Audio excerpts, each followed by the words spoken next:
Hello guys, good morning po sa inyo ulit. Meron tayong gagawin ditong phone. Ang tatak niya is Honor X8A. Ayan. Ang problem niya guys is ito. Lomobo battery. Ayan.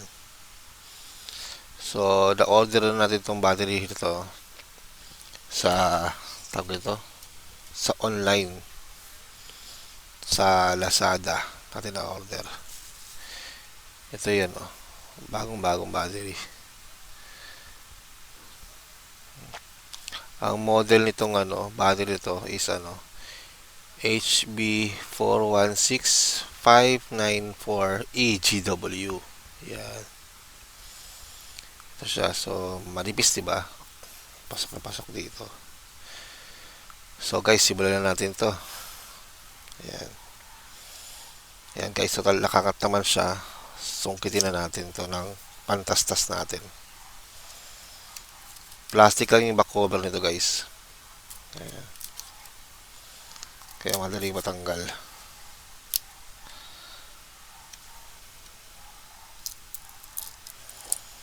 Nabuksan na pala dati to. Siguro napalitan na ng LCD to. Kaya ganyan. Ayan, guys.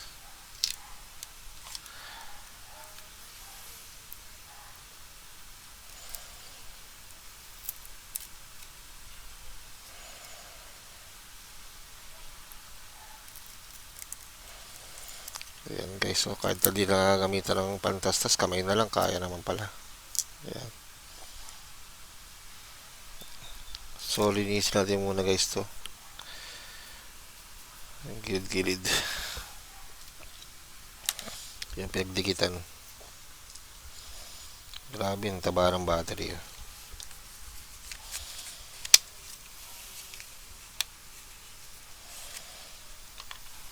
Ayan, linisin natin muna guys yung mandikit ha. Oo nga pala guys, kung bago kayo lang sa aking channel at napadaan lang kayo at nagustuhan niyo mga videos ko, pwede ko bahigin sa inyo mag-subscribe kayo.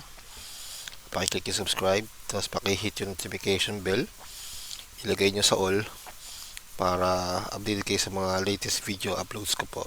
Ayan, dinisin lang natin guys to. Gamit natin ng lacquer thinner. Ayan. Tapos gamit natin yung tweezer pagtanggal ng mga excess na pandikit niya dati.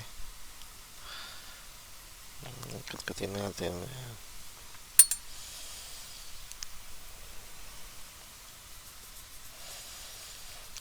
Ayan. Para sumama yung lumang pandikit at para mailapat natin.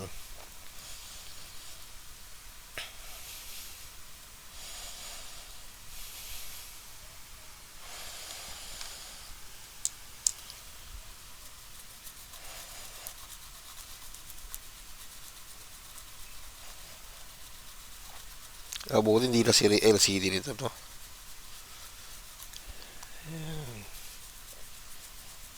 Dahan-dahan sa flex ng fingerprint po yan guys.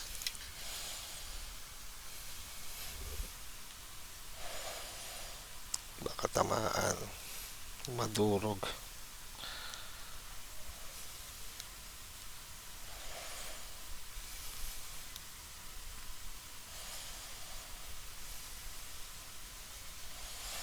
Linisin natin maigi guys bago natin kabit.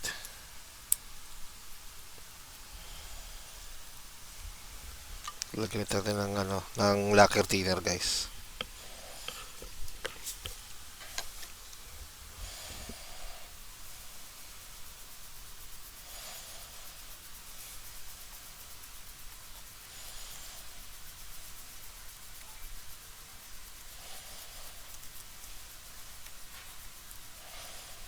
Actually, madali na magpalit ang battery nito guys.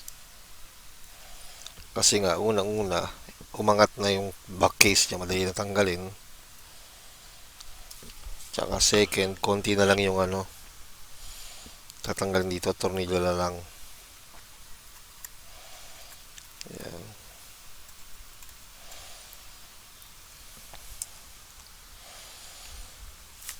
Ayan. So, linisin natin guys to. Antay-antay lang saglit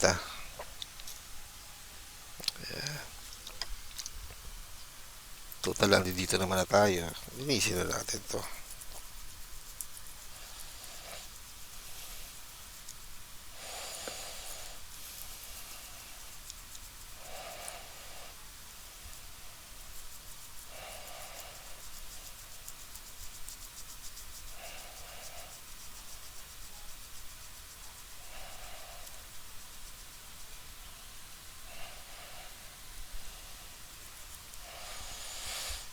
Ayan.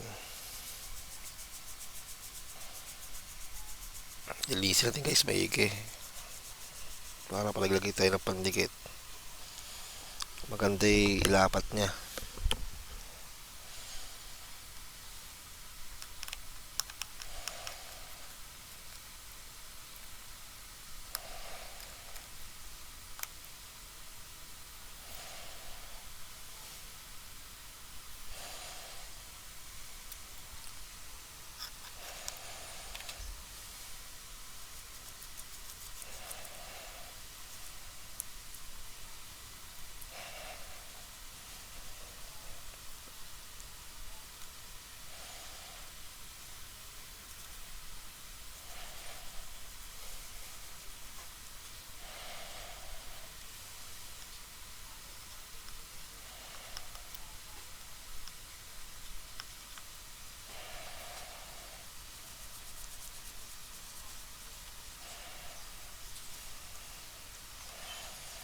Yan, malapit na tayo guys. Malapit tayo maglinis ng back case. Ang pandikit.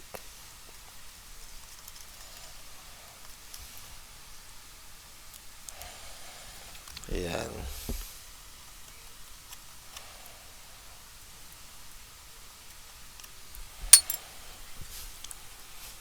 Lamok. Oo nga pala guys, dapat pala kayo ingat kayo sa dengue kasi may outbreak ngayon sa Quezon City.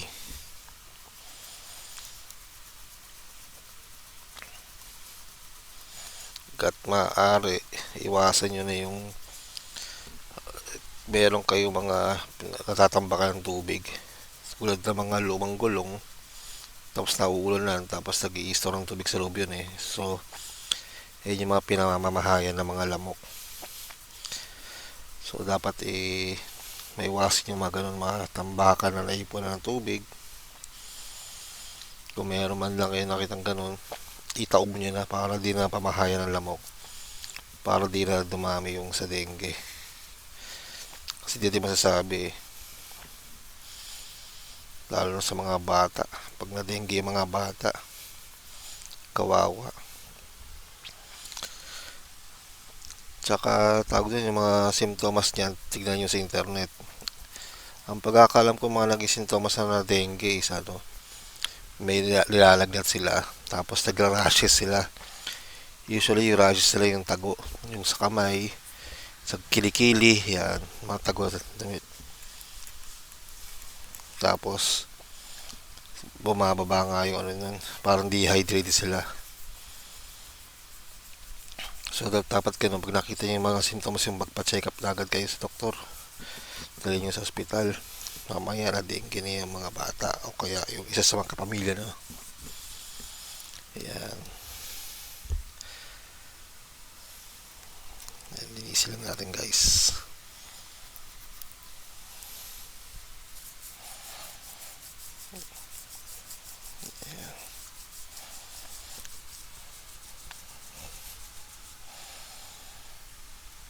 Ayan guys.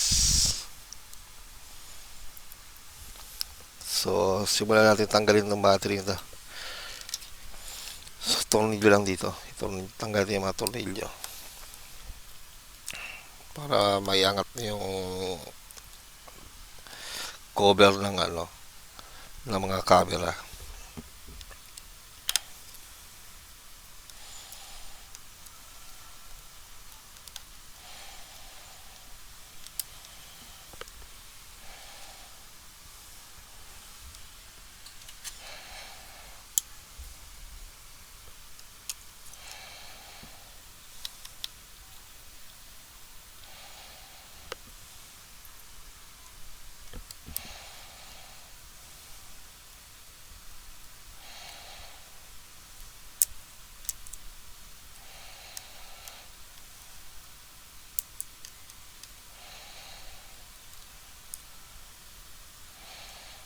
tornilyong ibang kakaiba dyan.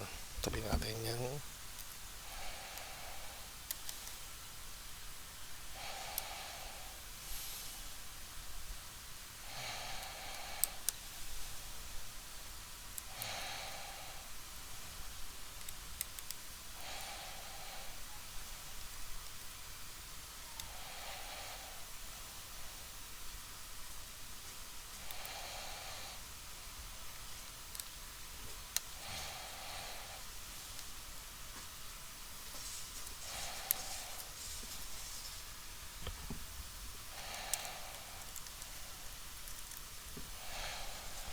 So, angat natin ito guys, yung plastic.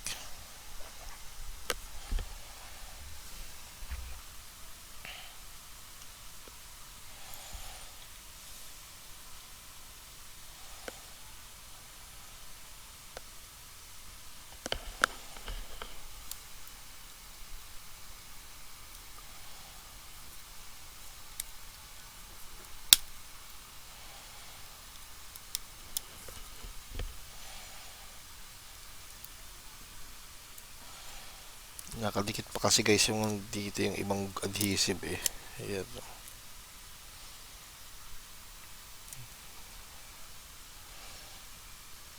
Yung nagkawit nito dati is madami nalagay na adhesive. So tanggalin din to fingerprint, then battery. Tapos gamit tayo ng thinner guys. Pataka lang natin to. Ayan. Tapos gamit tayo ng spatula.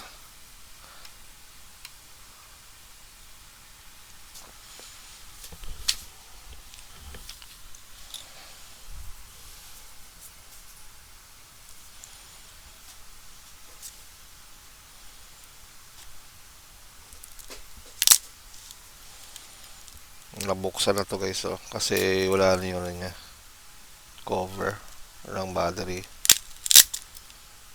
Ayan. So ngayon kabit na natin to guys. Meron siyang adhesive dito guys. Tanggalin natin itong adhesive.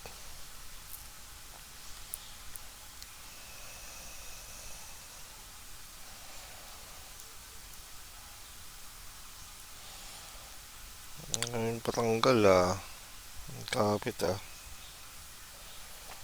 double sided to guys.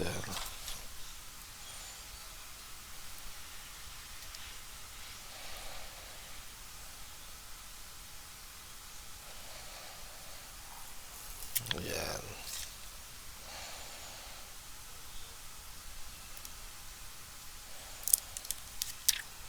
Tanggalin natin to guys.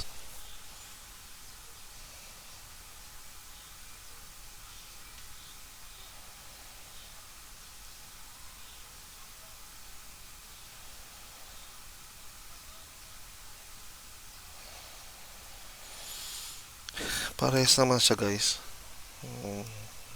Kapitan natin ito. Makapit lang. Yan.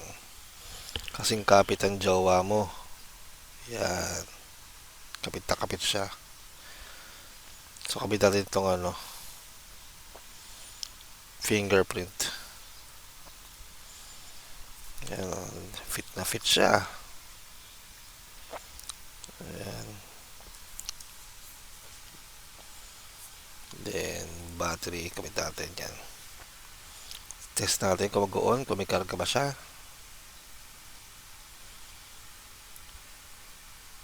Lobat daw. Ayun na yan. Tignan natin dito sa charger ko. Magkakakarga. Oops, nag-fast charge naman. So, lobat lang yung nabiling battery. Discharge siya. Kasi yung nakita ko sa sa Lazada, nag-iisa lang siya sa stock nila. Malamang nating kato na matagal. At nawalan na ng ng konting karga. Diskargado siya. So guys, yan. Habang charge natin, isarada na natin to. Ayan. Ito yung lumang battery. Tabi. Ayan. Ito.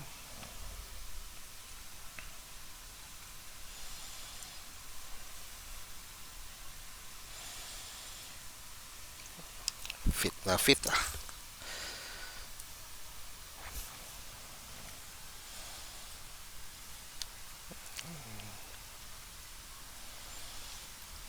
So, pamilya na natin to guys. Nag-iisang kakaiba yan. Diyan tayo.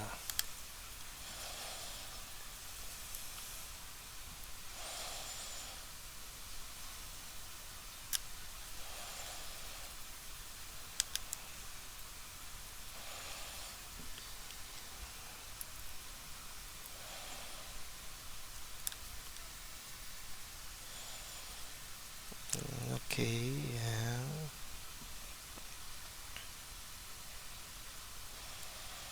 Tuwang-tuwa yung may-ari nito. Yung may-ari nito yung isa sa mga nagpagawa ka sa akin nung Oppo A5s. Yung basag yung screen. Diba sabi ko sa inyo pala nung nakaraan. Dalawa yung ginagawa kong Oppo A5s. Yung pinakita kong binuko LCD, iba may-ari nun. Kasi isa nung sabi ko di ko na ipapakita. Yung may problema yung screen niya basag. Plus yung power buttons wala. Napalitan ko na yun. Isa na may-ari nito guys. Siya rin yun. Shoutout kay Jess. Isa siyang tibo. Mabait naman siya. Kapitbahay natin siya guys. Ayan. Bali, yaya siya ng anak ng kapitbahay ko. Ayan. Bata siya pero mabait naman.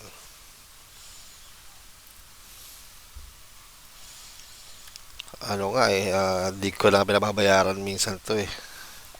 Nahiya ako sa kanya kasi minsan konting kibot na gawa ko lang eh. Binibigyan ako ng pang merienda.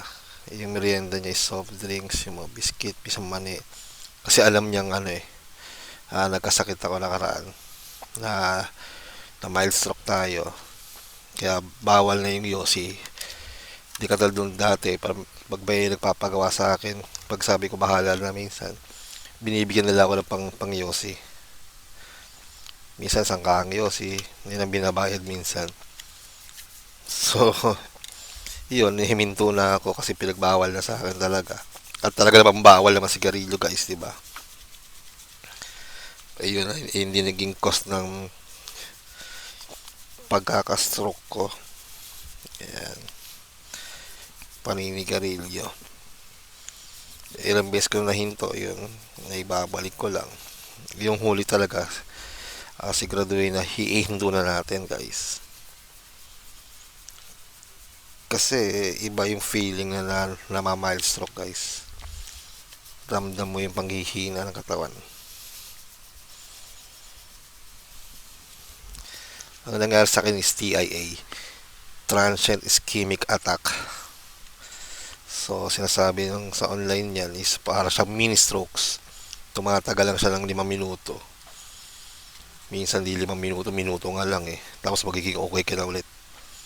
Pero yung feeling nun is same ng feeling ng nai-stroke. Ng full stroke mismo. Nakakatakot guys. Kasi nananahimik ka lang sa isang tabi. Kasi dito lang, nakaupo lang ako dito guys. Nagtatrabaho, bigla akong lumalaboy paningin ko. Kasi hilong-hilo ako nang walang dahilan. Kala ko sa mata lang. Hindi okay na ako maya-maya.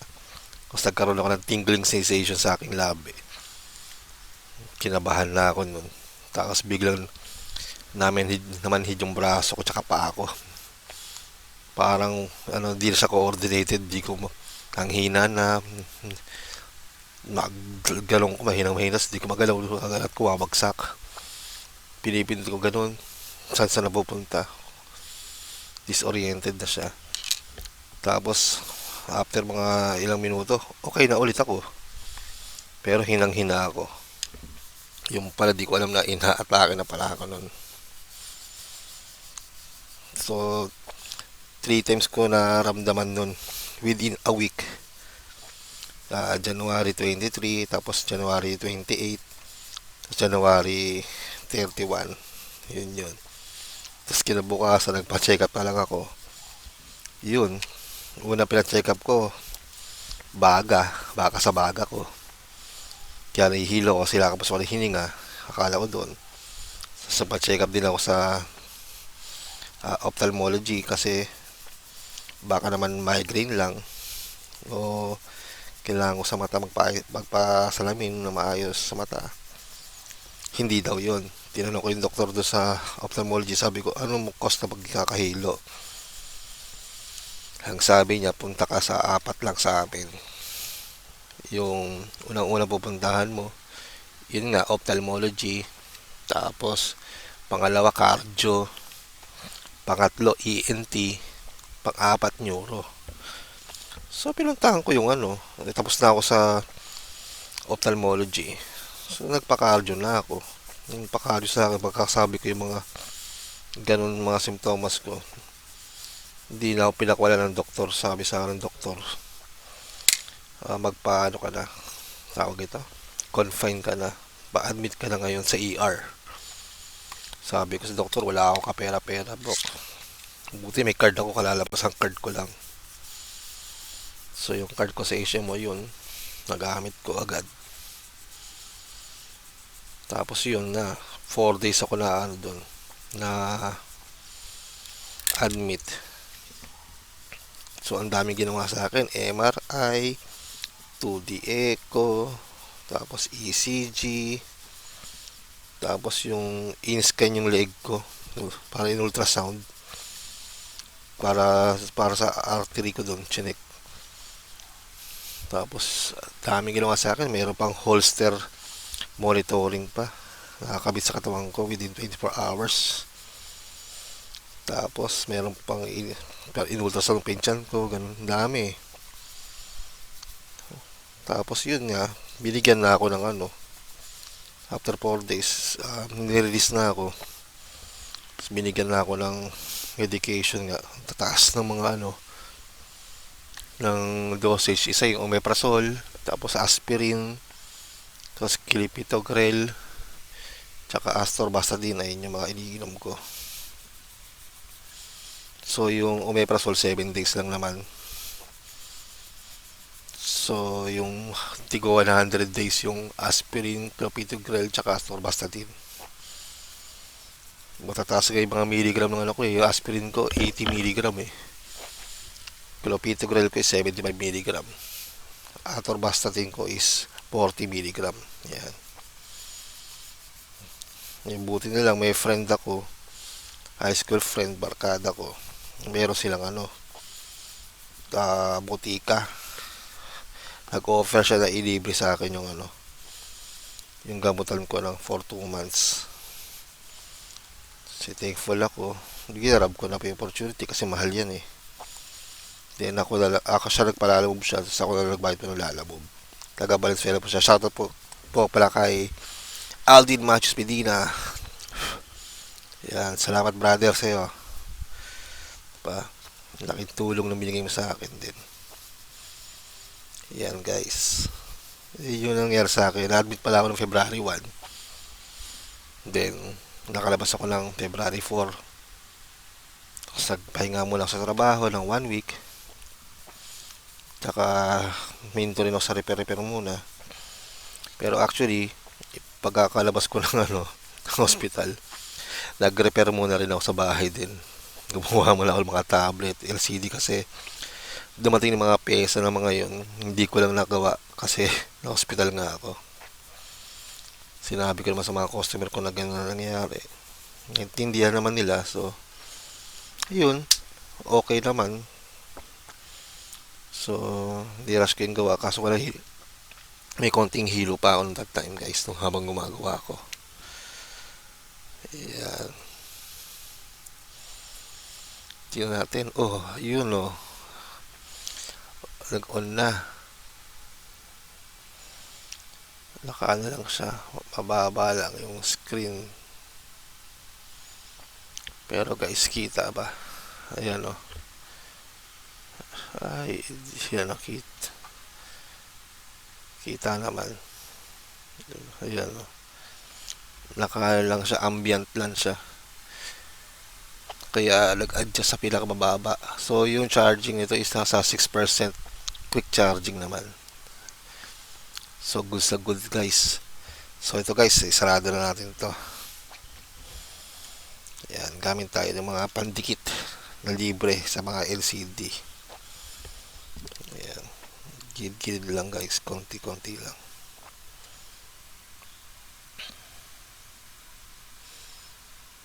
Yan, hindi katulad ng ginawa nung huling nagkabit ito is tad-tad ng tad-tad. Ayan.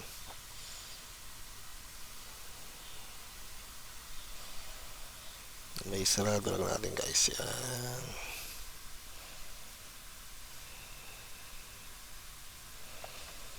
Kaya natin nilinis guys yung pandikit para lapat na lapat yung ano, yung back case nya.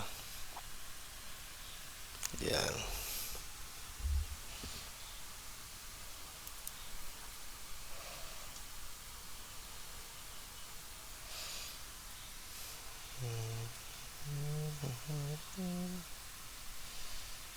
Patak-patakan natin ito.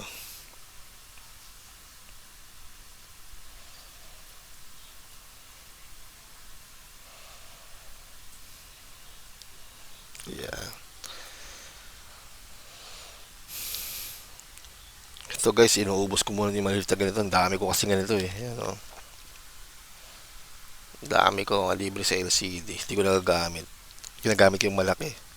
Kaya ngayon inuubos ko muna kasi tumitigas na siya eh. Ayan.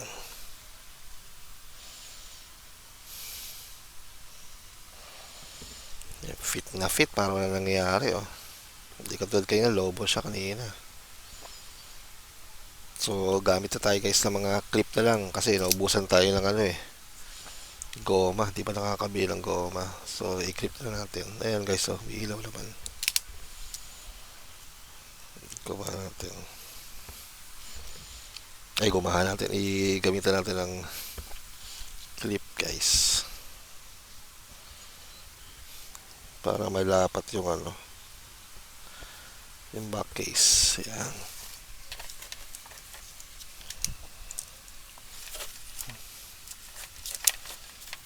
Ayan.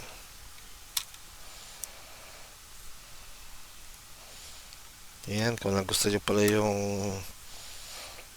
kwento ko guys at itong video ko, pwedeng hingin ko mag-subscribe kayo at pakiclick yung notification bell at ilagay nyo sa all para update kayo sa latest video ko i-upload. Ayan.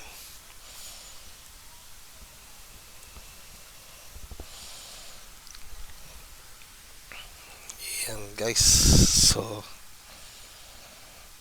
yan, successful naman ng gawa natin. Hindi bang palpak yung nabiling battery. Yun nga lang, lobat na lobat nga lang siya. Kaya ganyan. So yan guys oh. Okay naman siya. Naka mababa lang na display. Yan. So good sa guys yan. So ang ginawa lang natin, nagpalit lang ng battery. Yan. Ito. Lumang battery. Napakataba. Yan. So guys, hanggang sa muli. Itong video na to ay ginawa para ipakita ko paano magpalit ng battery ng Honor X8A. Yan. Hanggang sa muli guys. Paalam.